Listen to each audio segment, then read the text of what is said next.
নমস্কার বন্ধুরা, আজকে দেখো তোমাদেরকে একটা চুড়িদার কাটিং দেখাবো। তো দেখো এটা হলো আস্তর আছে, আস্তরটাকে 4 ভাঁজ করে নিয়েছি। 4 ভাঁজ করে নিয়ে দেখো উপরে একটা লাইন করে নিলাম কাপড়টাকে সিধা করার জন্য। এরপর দেখো ভাঁজ দিক থেকে সম্পূর্ণ নাপগুলো নিয়ে নিলাম। বগলতলার নাপটা নিয়ে নিয়েছি 14 না ভুল বললাম 6 ইঞ্চি।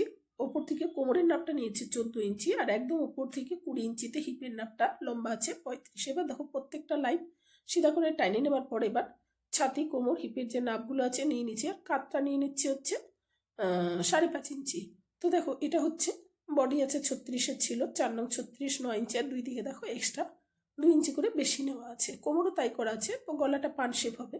তো দেখো গলার মানে চওড়াটা নিয়েছি 2.5 ইঞ্চি, আর ডিপটা নিয়ে নিয়েছি তোমার 6.5 ইঞ্চি। যেহেতু পান আছে একটু ডিপ করতে বলছে, তো যাই হোক 6.5 ইঞ্চির মধ্যে দেখো করে নিলাম।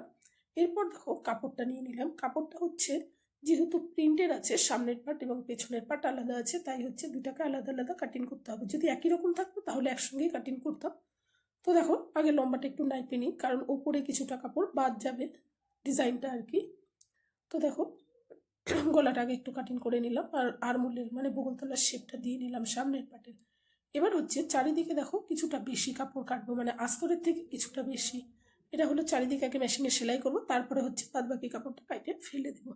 তো এটা সামনের পার্ট হলো। এরপর হচ্ছে পেছনের পার্ট বের করবো। তো পেছনের পার্টটাও দেখো মানে উল্টা সাইডে আছে এই সাইডটাতে। তো এটাও গলার দিকে দেখো একটা ডিজাইন আছে, তো পেছনের দিকে আর কি। তো ওই ডিজাইনটা থাকবে না, মেয়েটা একটু শর্ট আছে, আর পাটিয়ালা প্যান্ট দিয়ে যেহেতু পরবে একটু শর্ট করেই করতে বলছে। তো দেখো আমি একটু নাইপে দেখে নিচ্ছি যে কতটা লাগবে, তো সেই অনুযায়ী আস্তরটাকে বসাতে হবে। তো দেখো সেই অনুযায়ী আস্তরটা বসাই। এবার এটাও সেই সেমভাবেই কাটবো, ওই চারিদিকে একটু কাপড় বেশি রাখবো, কারণ চারিদিকে মেশিনের সেলাই হয়ে যাবে, তারপর হচ্ছে বাদবাকি কাপড়টা কাটবো। তো গলাটা দেখো এটা 2.5 নিচ্ছি, ডিপটা 7.5 ইঞ্চি নিয়ে নিলাম, নিয়ে বক্স করে দিলাম। বক্স করে এটা গোল গোল আছে, তো গোল শেপ দিয়ে কাটিং করে নিলাম। এরপর হচ্ছে হাতা কাটবো। তো হাতাটা একদম ছোট হাতা হবে। তো দেখো হাতার জন্য নিচে একটা আর ওপরের দিকে দেখো কাপড় দেওয়া আছে। তো যাই হোক আমার যতটা লাগবে সেই হিসাবে আমি ভাঁজ করে নিলাম। ভাঁজ করে নিয়ে হাতার লম্বাটা 6.5 ইঞ্চি নিয়ে নিয়েছি। 6.5 না, সম্ভবত 5.5 ইঞ্চি নিলাম, ভুলেও গেছি, দেখো বেশ কয়েকদিন আগে করা হলো তো। তো যাই হোক লম্বা যতটা আছে, গলাটা আমার একদম বসে গেছে, মানে একদম মানে এত ঠান্ডা লাগছে। তো দেখো হাতার শেপটা আমি অন্যদিন তোমাদেরকে ভালো করে বুঝাই দেবো। তো যাই হোক হাতাটাও দেখো একটা কাটিং করে মানে বের করে নিলাম। এরপরে হচ্ছে আরও একটা হাতা বসায় নিচ্ছি।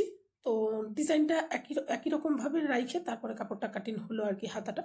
তো মাঝখানে একটা কাট করে নিলাম। এবার দেখো সামনের দিকে যে শেপটা দিতে হবে, সেই শেপের জন্য কি করতে হবে, কাপড়টাকে ওই বডির যে মাপ আছে ফিটিংস নাপ ওখানে আগে ধরলাম, ধরে এক্সট্রা যে উপর দিকে দেখো কিছুটা বেশি আছে, এবার বাড়তি কাপড়টাকে কাট করে ফেলে দিলাম। তো দেখো এইভাবে হচ্ছে মানে আরমোলের শেপটা দিয়ে নিলাম। তো যাই হোক ভিডিওটা কেমন হয়েছে তোমরা কিন্তু কমেন্ট করে বলো।